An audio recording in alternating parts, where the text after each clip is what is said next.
Hola a todos, compañeros de clase y profesores que nos estén viendo en este momento. Hoy vamos a hablar de un tema muy conocido por todos nosotros, sobre todo los del centro de México, y se trata del terremoto de 1985. Y también hablaremos de dónde fue el epicentro, sus singularidades, las muertes que hubo, los heridos y las consecuencias y repercusiones después de este fatídico suceso que dejó en jaque a toda la ciudad, tal vez a todo México y todos sus habitantes. Sin nada más que decir, comenzamos con el video.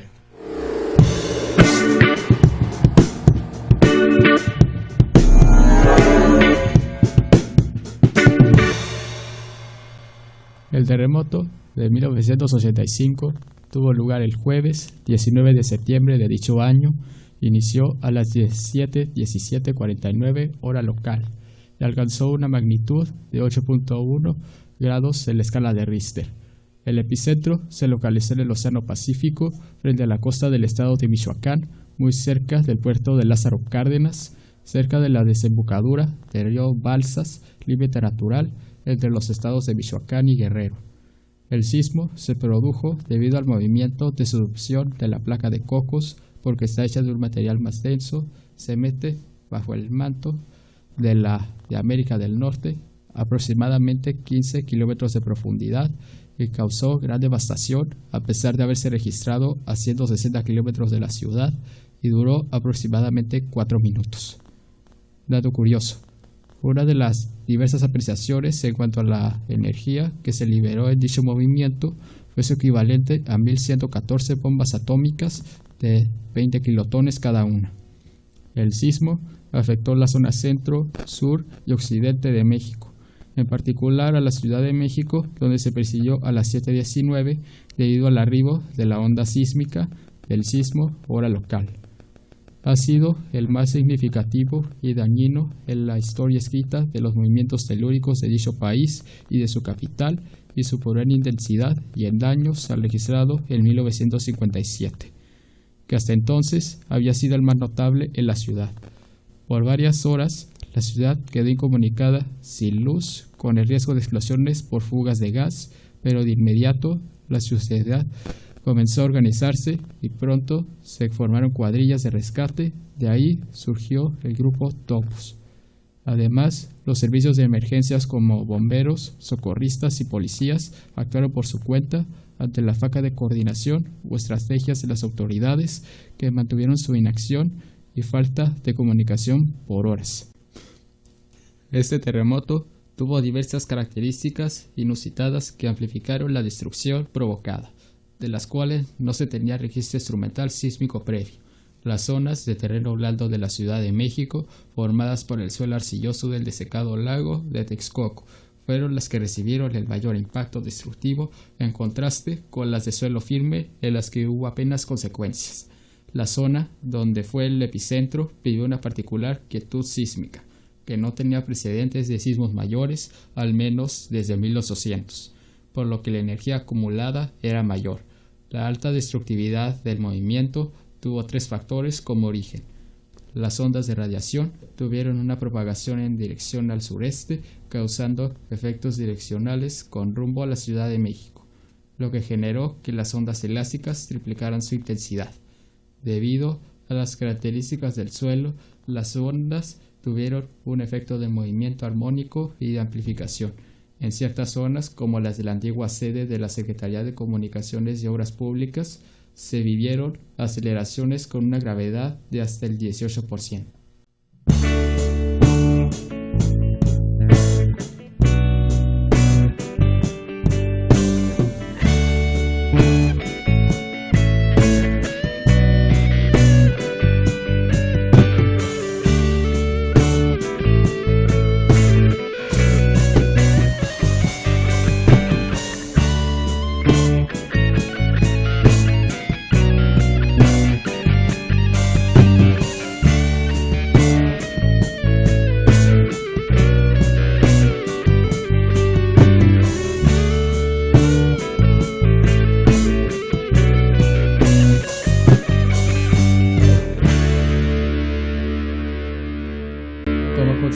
de este sismo y sus réplicas, particularmente la del 20 de septiembre del mismo año a las 19:37 hora local, se registraron 133 colapsos totales, 353 colapsos parciales y 271 estructuras con daños severos, de acuerdo con un estudio realizado para más de 53.000 edificios.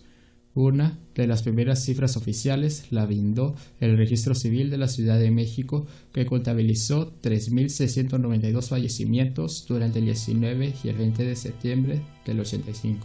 Según este recuento, fueron 1.899 mujeres y 1.785 hombres quienes perdieron la vida durante el terremoto. Con el tiempo, los tiempos fueron creciendo.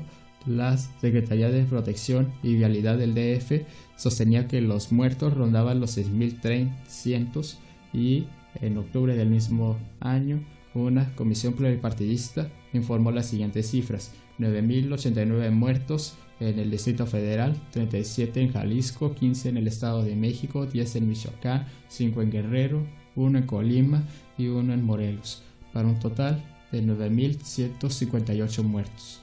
Finalmente está la cifra del Servicio Sismológico Nacional, que sostiene que hubo alrededor de 40.000 muertos y que cerca de 4.000 personas fueron rescatadas con vida de entre los escombros.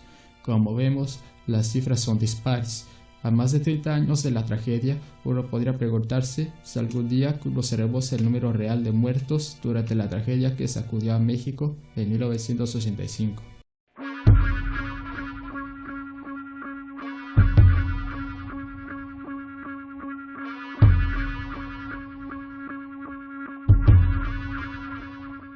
En primera instancia, los restos mortales completos y parciales de las víctimas del sismo eran retirados fuera de los propios inmuebles colapsados.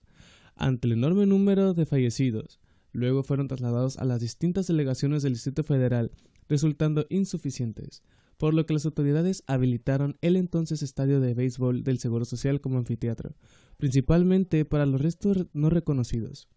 Ahí se utilizaba hielo, formol y sal para retrasar la descomposición de los cuerpos, y se rociaba frecuentemente con antisépticos tanto a los cadáveres como a los voluntarios que participaban en el traslado y el registro de los mismos.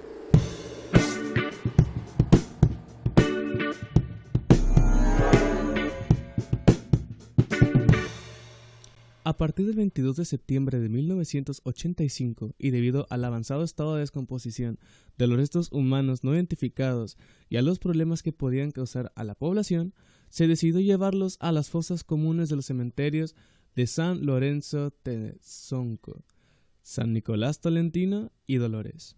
Las personas rescatadas con vida de los escombros fueron aproximadamente más de 4.000. Hubo gente que fue rescatada viva entre los derrumbes hasta 10 días después de ocurrido el primer sismo. Ante la carencia generalizada en el país de una cultura de protección civil, de protocolos de acción y recursos de toda índole para grandes catástrofes, el Sistema Nacional de Protección Civil no se creó sino hasta el año siguiente, en 1986, y el Fondo de Desastres Naturales, FONDEN, 10 años después, en 1996, y debido también a lo generalizado de la inacción y la minimización de las consecuencias por parte del gobierno encabezado por el entonces presidente Miguel de la Madrid Hurtado. La situación vivida en las 48 horas siguientes al sismo fue de un caos total, que se alivió considerablemente cuando la propia sociedad civil comenzó a autoorganizarse en las acciones de rescate y asistencia de las víctimas y damnificados.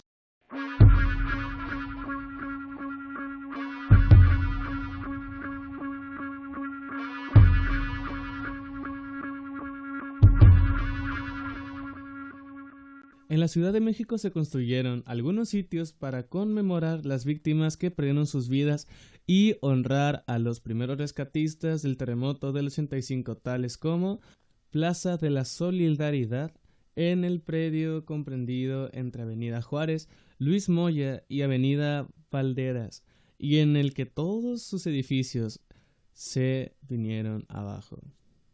Se estableció la Plaza de Solidaridad, que luce en medio de la escultura basada en una asta bandera sostenida por muchas manos, obra del escultor Javier Campuzano Reyes Retana. Parque del Sol, en donde se encontraba el edificio Nuevo León en Tlatelolco. Aquí se construyó un parque con un reloj solar y también se develó un busto en honor del tenor Plácido Domingo, quien participó en las labores de rescate en dicho sitio.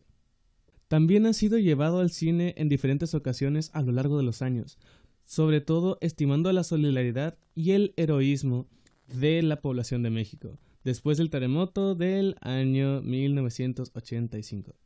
También se escribieron muchas novelas, ensayos y crónicas que la mayoría tratan de la gente que vivió y presenció durante el terremoto y sus secuelas, los esfuerzos de los civiles para rescatar a las personas sepultadas, vivas y muertas, y la experiencia en estar en esa situación.